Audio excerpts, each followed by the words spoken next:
Pleasure to introduce Erin Gless, who is going to kind of turn our attention to one of our favorite baleen whale species here in the Salish Sea. So Erin has been spending a lot of time tracking the humpback whales who are in this area in increasing numbers. So she's going to talk about that. Erin is a naturalist with Island Adventures, and she's going to talk to us about the humpback whales of the Salish Sea. Thank you.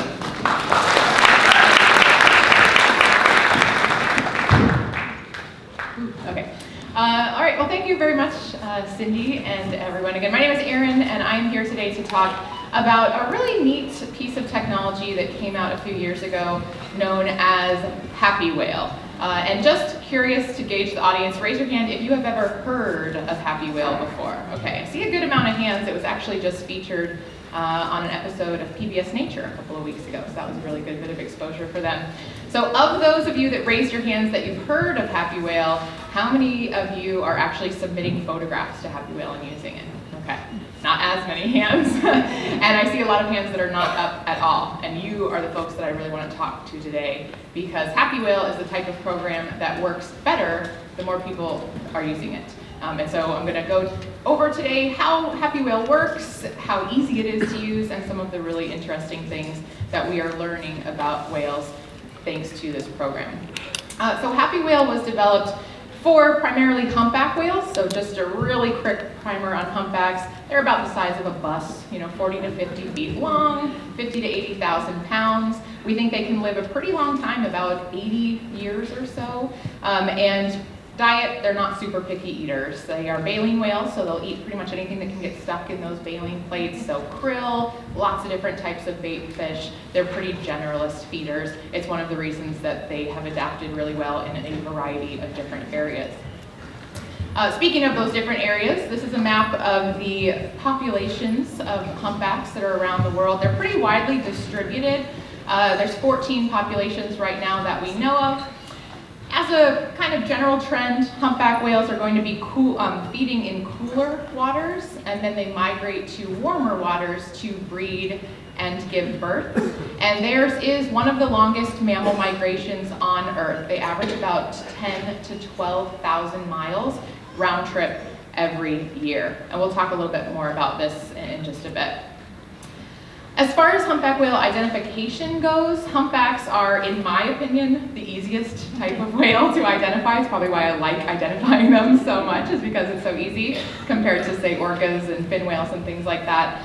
They can be identified by unique markings on the underside of their tails, as well as the outline of their tails as well, so with the little peaks and valleys along the trailing edge.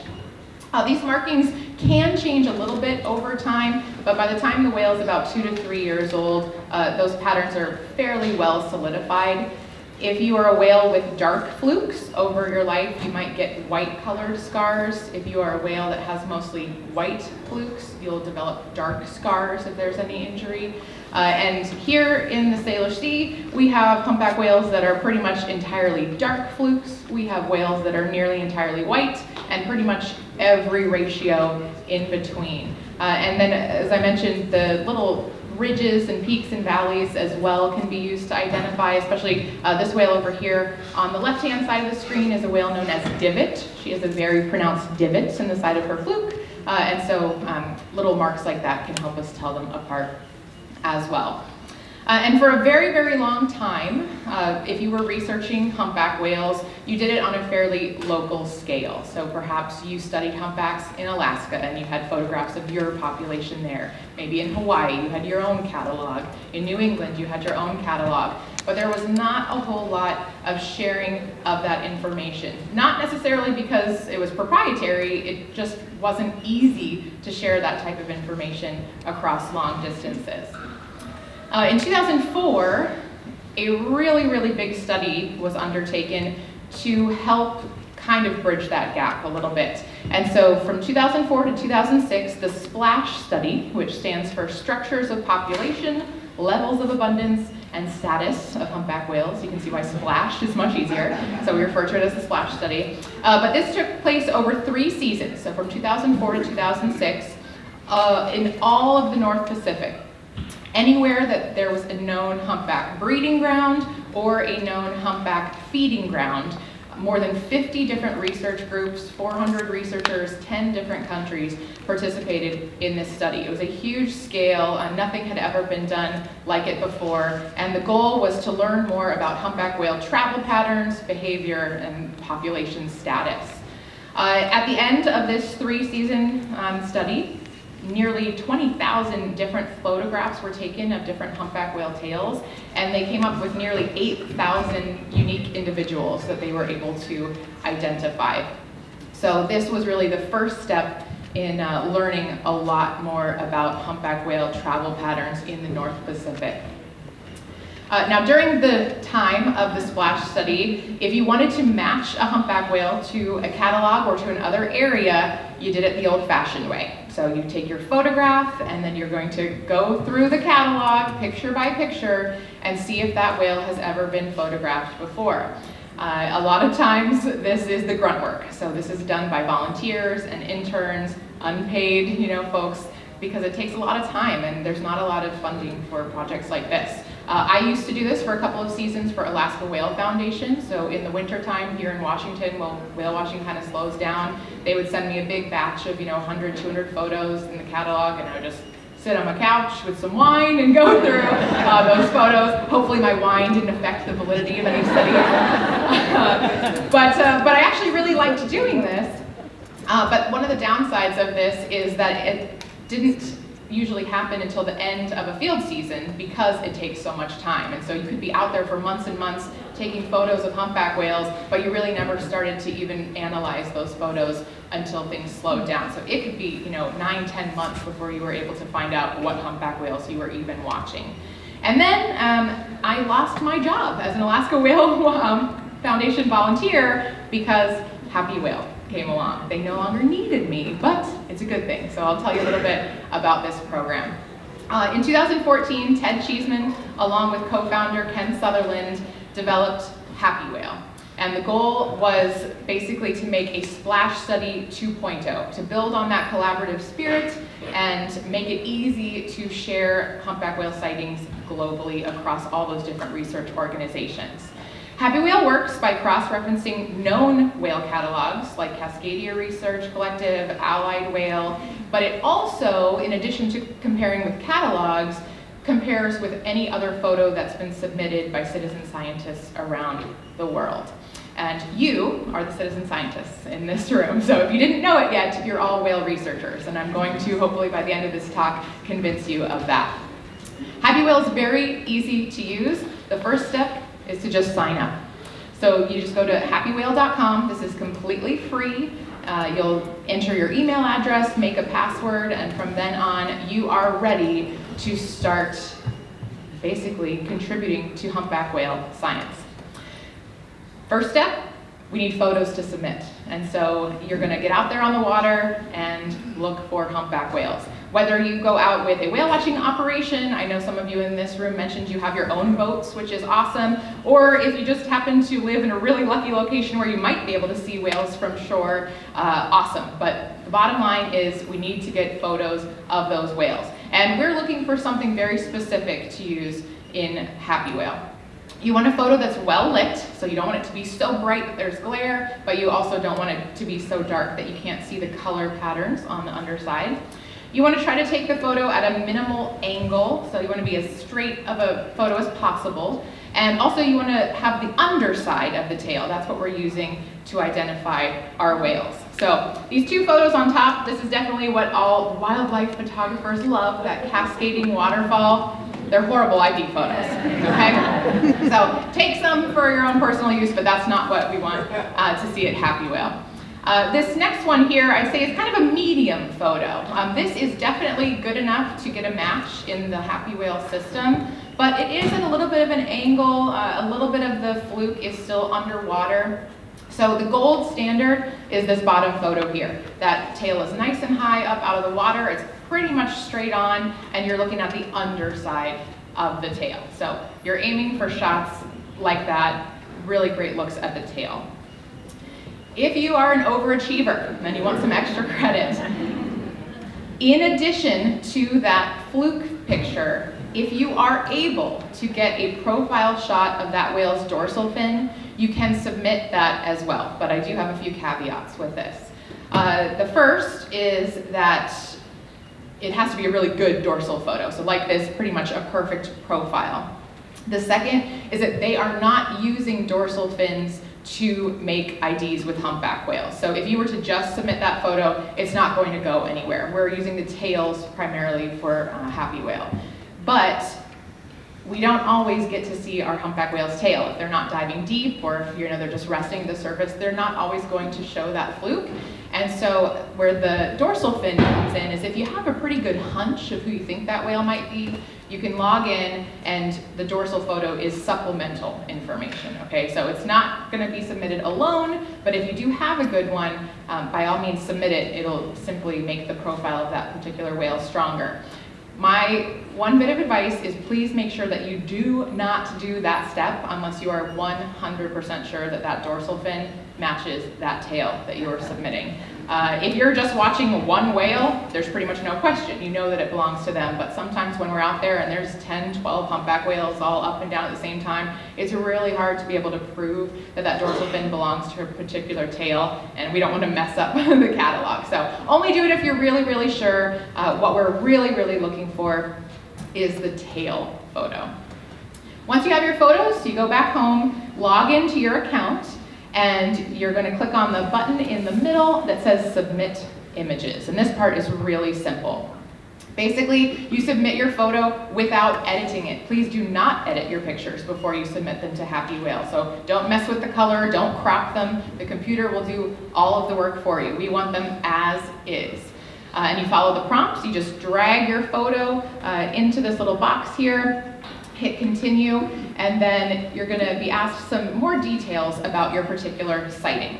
One of the things it will ask you is the date and time of your sighting. The really neat thing with digital photography is that in most cases this is already embedded in your file, so you don't even have to think about it. It'll just automatically show up. So this photo that we're submitting here came from September 2017 around noon, and that is part of the file, so it'll auto-complete that for you. Next thing down, this is pretty neat. A lot of whale watching boats have their own Happy Whale accounts, and so if you were out on a whale watching trip when you got your picture, you can pick that from the menu, and what that means is that not only will you receive a match notification if your whale is found, but the company that you were out with will also get that notification as well. So if you were out with a whale watching company, if they have a profile, you can definitely pick that. If not, you don't need to fill that out if it's just your own boat. You can actually name your boat and start a profile for your boat too. The location, this is going to be also very important. There is a field where you can enter the latitude and longitude, so if you happen to know the exact coordinates of where you were when you took that picture, great. Some cameras do have that in there as well. But if not, a general location is fine. They have a little map, and you can stick a pin where you think that sighting happened. And the general location, as close as you can get, is still going to give us a lot of information. And then down at the bottom, there is a notes field. If there's anything worth mentioning, maybe you saw the whale with what you thought could be a calf. That's something that might be interesting. Maybe you saw the whale not looking very good. Maybe they looked like they were injured or sick or something like that. Those are all things that would go in that notes field. And then you hit submit, and your work is done. Now the algorithm is going to take over. So Happy Whale uses an algorithm that actually came out of a Google competition. So they held a Google competition, and the prize winner is the algorithm that Happy Whale chooses to use. Back when they were doing the splash study about 15 years ago, going through by hand, matching every photo one by one, they had about a 91% success rate of finding matches. With the algorithm that Happy Whale uses, it's about a 99% accuracy rate, and it does it in 1/40th of the time. Yeah, so not only is it faster, but it's also more accurate, so it's a win-win. I will let you know that every single match is confirmed manually before it is sent to you. So there is actually a set of human eyes that will look at every proposed match. This is a sample of the screen that you see. And Happy Whale has a few paid scientists on staff. They also have volunteers that help with this as well. So they'll take a look at the proposed matches. The picture on the left is the one that was submitted, and I just went through telling you how to take a perfect whale photo. That's what you're aiming for, but as you can see here on the left, that's not a perfect whale photo. Some of it's a little bit under the water, it's at an angle, but enough of that whale tail is showing to match in the system. So it ran through the computer, and this is the whale on the right that it proposed as the match, and you can see the score there is nearly 80%, it's 78% sure that that's a match. So super simple, a person just looks at that and says, oh, yep, that's the same whale, and then hits submit, and that's how the match is made. If your photo quality is good and it runs through the computer program and no match comes up, that's a new whale. And so it's kind of a bummer because you don't get to learn anything about the whale up to that point, but it's a very important submission because that is a whale that has not yet been photographed, or at least not yet photographed and submitted to this program. If it does come up with a match, you'll get an email notification, and you can set your preferences on this. So if you want to get them daily, if you want to get them weekly, if you only want to get them if it's, a very special whale to you, who knows. But you can adjust that, so you're not going to be bombarded with updates if you don't want them. But basically, this is what those notifications look like. And I know the print's a bit small, but you can read them. And one example, the third one down, says, happy whale split fin. That's one of our local whales here.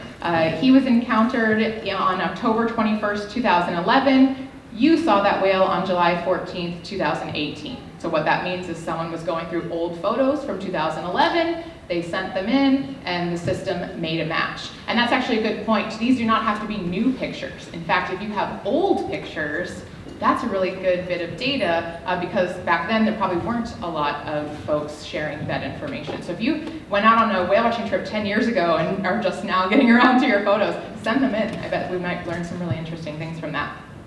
Down at the bottom, you'll see that a whale that we saw in August of 2016 went through the system and was deemed to be new to science. And so it was added to the catalog and got a new ID number. So kind of neat. You're helping to actually catalog whales. If you click on any one of those submissions, you'll be taken to that whale's specific page or profile, however you'd like to refer to it as. And it's really neat. You'll get a map, and on that map, each point is a submission, and those are interactive. So you can click on the point. It'll tell you when that picture was taken. You can see the actual picture that was sent in. You can see who the photographer was or what boat it was taken on. And this is also searchable, so it's not just in response to a sighting that you put up. If you want to learn more about a specific whale, you go to happywhale.com, you can type in that whale's name or number, and you'll come up with these pages. So basically, that's the type of notification you'll get if there is a match made. And then the final step is just to keep doing that over and over again. So rinse and repeat. I once asked Ted Cheeseman, who again is the one that started this, are we annoying you by sending you all of these pictures? Because we send them a lot of photos throughout the year. And he said, no, it's the opposite. I would not mind if I had every single photo ever taken of these whales. It only helps. So don't be shy. You're not going to annoy them by bombarding them with sightings. He wants all of them. And that's for a few reasons. One is that even if you already know who a whale is, providing those new photos helps the algorithm work better. So that algorithm is working by matching specific points on the tail. So every picture that they get helps to complete that image. And also if there's any changes over the years, having new photos helps. So especially in the whale watching community around here, a lot of the naturalists are really good about looking at whales and being able to tell you who they are just by sight. But still go through that process of submitting the photos. It helps the program work better.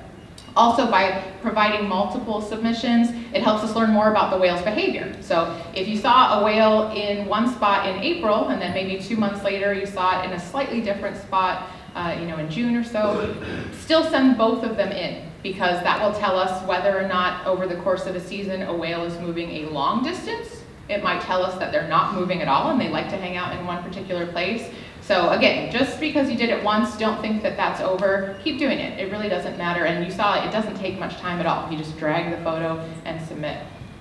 And please, I cannot emphasize this enough. If you are scientists, naturalists, or just folks that like whales and happen to see one, Every single submission is weighed the same. It just goes into the computer. They're all equally valuable. So don't be intimidated if you're not, an experienced marine biologist or anything like that. Just send them in. They're just going to be helpful. I wanted to share these next few slides because they were very surprising to me. When I first decided to do this talk, I reached out to Ted, and he was kind enough to send me some of the slides that he presented at the World Marine Mammal Conference in Barcelona last month. And this was very surprising to me because I was always just submitting and enjoying the magic when a match came back to me. I didn't really understand how it worked. I told you that we're looking for high quality images, but high quality is a little bit subjective. This is what we would consider to be a good or high quality image. So take a good look at these pictures. This is about 865 pixels. That translates to about a fifth of your iPhone screen. Okay, so that's the size that we're looking for. And at that photo quality, they are making 99% of the matches, all right? What surprised me is that when we go down to just fair quality, so about 100 pixels, less than 3% the size of your phone, it's still making 99% of matches. It's not until we get down to really poor quality images, 1% of your tiny phone screen, that we go down to half and half. So look at these quality images. They're very, very blurry, but even if you send in this quality image, the computer's gonna match half of the time. So there's really nothing to lose. So if you don't have expensive camera equipment, if you're not a professional photographer, it's still worth giving it a try because there's a 50-50 chance that they'll be able to figure out who that whale was from your photo. So definitely don't be shy, submit those pictures. There are still a bit of challenges that the algorithm's dealing with. One of them is partial flukes, and that's simply because you're only seeing a small part of the whale tail, so there's not as many points to match, so it's not as successful. You can see very easily these are not the same whale, but this is the closest proposed match in the system. It's only about a 28% match. So this would not be accepted, but that is something that they're hoping to continue to develop down the road to be able to improve those partial fluke matches. Another challenge for the program is injuries. The whale picture on the left was taken in 2006. On the right, that's the same whale in 2017 with a very severe propeller injury. So is taken off a good portion of that tail. Now in this case, Happy Whale was able to make a match. There's enough of the tail showing, but it's this type of dramatic injury over time that would lead to that 1% that doesn't get matched. Another challenge is changes over time. So on the left, this is a calf that was photographed in 2016 down in Monterey Bay, California. It was nicknamed by the locals Pepper. And then on the right, this was a picture taken in 2019, and the local whale watching community down in Monterey named this whale Vertigo. Well, they submitted it to Happy Whale, and Pepper is Vertigo. This was kind of cool. So the flukes on calves can be a little bit milky or hazy for that first year or two of their life. They don't really get that contrast until they're a few years older. So folks were upset that they never saw poor little Pepper again. They didn't realize that they had been watching Pepper for a couple of years, but just calling it Vertigo. And I've highlighted some of those changes. You can see that in the top photo from when the whale's a calf, the barnacles are still attached, and then they've fallen off over time, making those rings. And once you see it like that, it seems very obvious, but if you're not looking for that association, I can see how they would have missed it. So Happy Whale caught that, which is pretty cool. Around the world, as of November of last year, Happy Whale has received nearly 300,000 images. And of those images, they have identified more than 30,000 individual humpback whales. The population around the world right now is thought to be about 140,000 or so that's a pretty good chunk, in more than 70,000 ID'd encounters. You can see on this map, the numbers indicate how many submissions are in that location. So you can see that here along the west coast of the United States, which is where Happy Whale started, Ted lives in Santa Cruz, California, lots of representation. He also does a lot of field work in Antarctica, so Antarctica is pretty well represented. But there's also a lot of places where we don't have very many submissions, and that's another reason I want to tell you that, because I know a lot of folks in this room are very well traveled, and particularly traveling for the purpose of watching wildlife in other places. And so if you go to any of those remote spots, not only make sure you're taking photos, but if you go out on a whale watching boat and they have not heard of Happy Whale, let them know. A lot of the submissions for this come from whale watching companies, more so than even researchers. Researchers have very limited budgets, very limited field seasons. Whale watching companies are usually out there for a much longer period of time, so they can really contribute a lot of valuable information. We've learned some neat things from Happy Whale. One of the longest journeys belongs to a male nicknamed Trans-Pacific. You can see why. He was photographed in Tonga in 2010 and then off of Costa Rica in 2018. That's 6,420 miles. That is definitely a very long migration, and it is one of the longest ones in Happy Whale records.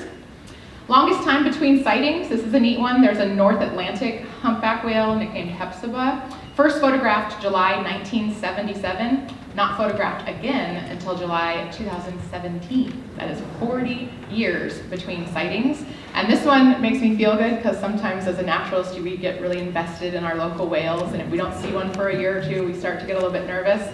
I'm just gonna believe that they're out there. So 40 years can pass and I'll still hold out hope that they might be out there, just haven't paid us a visit. And then the record for most sightings is a whale nicknamed Fran. She is popular in California. She has 126 different submissions, and one of them is mine. Some of you may have seen this photo circulating online. In October, I went down to visit some friends that work in Monterey Bay, California. She has a whale watching company. And we were out on the boat watching a pair of humpback whales. They were pretty sleepy, you know, just swimming along, nothing too crazy. And then all of a sudden, simultaneously, they both jump up out of the water. And we were all excited because that doesn't happen very often, and we were stoked that we got the picture. And about a minute or two later, everybody's phones start going off, and it's text messages saying, "Are you okay with the earthquake?" We say, "What earthquake?" We were out on a boat, so we didn't feel it. But there was a 4.7 magnitude earthquake very close by, and when we checked the timestamps on our cameras, when that photo was taken, it matched perfectly with the hydrophone recording of that underwater rumble from the earthquake from Monterey Bay Aquarium. So, can I prove that they were breaching because of the earthquake? No, but you would have to work really hard to convince me that that's not what it was. So Fran is the larger animal on the left in that photo. Yeah, right place, right time. Now this one is for London. Happy Whale's not just working on whales. They are working on other types of whales. So in addition to humpback whales, they are branching out. They're starting to work on orcas, fin whales, minke whales, using dorsal fins. But they're also branching out to non-whale species. And one of those species are leopard seals. I knew we were going to talk about leopard seals today. So maybe when Ted gets back from Antarctica this season, you should touch base with him. But as London mentioned, you can identify them by the markings, and for this purpose they're using just the left side of the face, but you can see those spots are unique, and so this is still very, very much in the infancy. I think there's only about a dozen of these types of sightings, but that is on the horizon, so stay tuned for developments like that. All right, really quickly, I do want to talk a bit about how we're using Happy Whale specifically here in the Salish Sea. Let's go back to that photo that we submitted, our beautiful fluke shot. This is a whale nicknamed Heather, also sometimes known as Killer. She's one of our more famous humpback whales in this area. The Heather comes from this H on the fluke, so Heather. Killer does not come from, you know, her murderous tendencies or anything like that. It's because she has a mark that some think look like a killer whale dorsal fin. So Heather is, as I mentioned, one of our most well-known humpback whales in this area. If you look at the Happy Whale entry, it says that the first one is 2007. That's just the earliest photo that's been uploaded to Happy Whale. We know that she's been here before that. We have a lot of sightings of her here in the Salish Sea, but we don't have any sightings of her outside of this area. So we really like to match her to a breeding ground as opposed to here, which is a cold water feeding ground. So we don't have a match of Heather, but we have a pretty good idea of where she might go in the winter, because in 2006, Heather had a calf split fluke, and split fluke has been seen in Mexico. And so it makes sense that if you were born in Mexico, that's probably where you yourself would go. And so we think that heather is probably part of that Mexican population as well. And this is further supported by the fact that in 2017, Split Fluke had a calf, and that calf Valiant was also photographed off of Mexico. So we don't have a match for heather, but we have 2 generations after her that were both matched to Mexico. So I think that's pretty good evidence that heather probably goes to Mexico as well. In addition to our Mexican population here in the Salish Sea, we also get whales that go to Hawaii. We have a whale, Apollo, that's part of the Hawaii breeding population. She usually spends more time up near North Vancouver Island, but to get there, she comes through the Salish Sea, and she was actually the first humpback whale that we saw in Island Adventures last year as she was making her way up. And just like with Heather and Split Fluke and Valiant that all went to Mexico, Apollo in 2018 had a calf, Nova, and Nova also was matched to Hawaii. So again, makes sense. You probably go to the same breeding grounds where you were born. These types of sightings are always really nice with happy whale when you get a match of a young calf, because those first couple of years for a calf are really tough. They have a lot of challenges. And so when you hear that a little 1-year-old made a really long migration all on its own, that's, gives you the warm and fuzzies. So, so Nova seems to be doing okay. And these are some of the interesting things that we're learning about our breeding patterns here in the Salish Sea.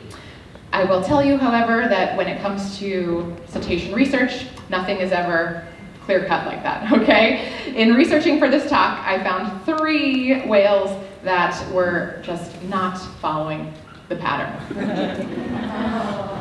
All right, so this is a whale, Stripe. In 1997, Stripe was seen off of Lahaina, Hawaii. In 2017, seen near Loreto, Mexico. So 20 years apart, started off in Hawaii and then seen in Mexico. Another whale that we saw exhibited similar behavior. 2007, this whale, Flint, was seen in Hawaii. 2018, in Guerrero, Mexico. That's pretty far south on the mainland Mexican peninsula. And then this one is particularly interesting, a whale, Puffer. We don't have a match of Puffer in the Salish Sea. It is a whale from our Salish Sea catalog, but no one has ever submitted that photo to Happy Whale, so it's not on the map. But in 1984, Puffer was seen in Hawaii. 1991, Socorro Islands, Mexico. 2019, last year, back in Hawaii. So for the other 2, you could say that, oh, well, maybe they were going to Hawaii for a while and then they just, something caused them to switch. But this one switched back and forth. So maybe it's a little bit more fluid than we thought. And one theory that I have, if anyone has any other theories, you can, shoot me an email, but we don't know the gender on any of these 3 whales, and I'd be really curious if they're males. Spreading the gene pool around to different breeding locations. So I'd be very curious to know if in the future anyone does get any genetic samples or anything like that on these particular animals. So this is really fun. It's always interesting to know where our whales go, but there is a deeper implication that we get from Happy Whale, and that has to do with population health. In 2016, 9 of the 14 populations of humpbacks around the world were deemed to no longer be endangered. They were all nearly wiped out from whaling, but after protection, many of them have rebounded to great numbers. So the Hawaiian population was completely taken off the list. They're listed not at risk. The Mexican population is still listed as threatened.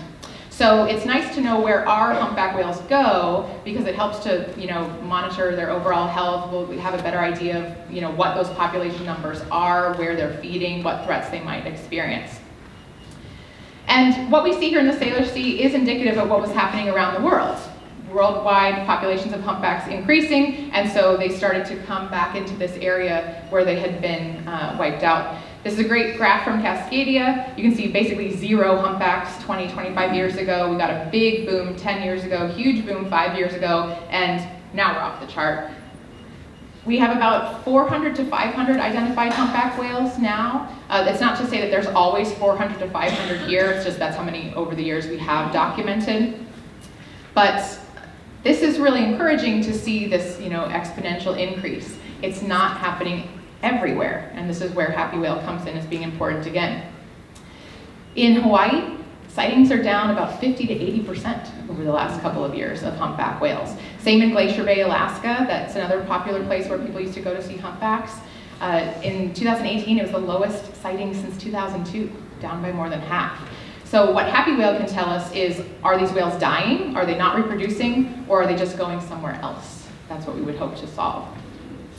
Here in the Salish Sea, we have some really unique opportunities to study humpbacks because geographically, to get into the Salish Sea, you either come in from the Strait of Juan de Fuca or you come in through the Strait of Georgia. There's no other option unless they're taking a train from somewhere, okay? So we have a lot of good coverage. There's several research organizations, there's lots of whale watching companies. If you're coming in, someone's probably going to see you. So we have an opportunity here to potentially photograph all of the humpback whales in this population. And that would be really important. You could apply what we learn here to other places in the world, like California, for example, where it's an open ocean conditions. There's no way that you could ever know that you had seen every humpback whale. So what we learn here could be very, very important elsewhere. Really quickly, another thing we get from happy whale, this is what I focus on, family trees. You can see this is Heather's entire family tree that we know of so far. By starting from no humpbacks, it's easy to keep track of who belongs to who. Entanglement. Happy whale can help us with entanglement. The Department of Fisheries and Oceans in Canada thinks that up to 50% of our humpback whales here have been entangled at least some point in their life. It's one of their biggest threats. So happy whale can help by helping us know exact identities of whales as well as their locations. Last summer we had a whale 5 that was seen in late July with rope in the whale's mouth. We saw the whale from Port Angeles about a week later and did not think that it had rope in its mouth at that time. But because we were able to match that whale, we could tell all the other whale watching boats in the area, look for this whale specifically, look and see if it looks like it's entangled. And after multiple re-sightings, we were able to determine that this whale freed itself. So we do not believe that that whale was entangled any longer. But you know, that was over a course of a week. Sometimes entanglements last months and months and months, and so something like happy whale would be good in, you know, you would get an alert when that whale moved to a different area. You'd have a place to kind of start your general search. Also good for monitoring long-term health. I mentioned that you don't have to just submit tail pictures. You can submit dorsals as well. This is a whale Trooper, 2018. Unfortunately, Trooper was hit by a boat. But really quickly, just a couple months later, healed up pretty nicely, and we also saw Trooper all throughout 2019. So it looks like that injury is healing. PSA, really quick, if you see oak blow, go slow. Please slow down if you see whales. And a couple of years ago, this whale warning flag really went into effect around here. Yeah, so if you see a boat out on the water that is flying that flag, it means there is a whale within a kilometer of the boat. So please make sure you slow down. And finally, maybe the most important thing that happy whale is doing for us here in the Salish Sea is inspiring conservation. You know, people care about what they know. And it's one thing to read about humpback whales or to see them in a documentary, but if you actually go out and see a whale in person, you feel that strong connection. So imagine how strong that connection is if not only do you see that whale once, but you get updates about where your whale is, if that whale has had a baby, how they're doing. It just makes it that much more of an investment in conserving the ecosystem. So big thanks to Happy Whale and Ted especially. Again, he's in Antarctica for several weeks, so he was really great about basically sending me everything and hoping for the best. So thanks to him. Cascadia and MERS are both awesome humpback whale resources in this area. MERS up in Canada, Cascadia here in Washington, and then of course thanks to Orca Network for having me today. No time for questions, we gotta go and eat lunch, but I'll be at lunch so you can track me down, or this is my email address if anyone has any questions for me, feel free to send those my way.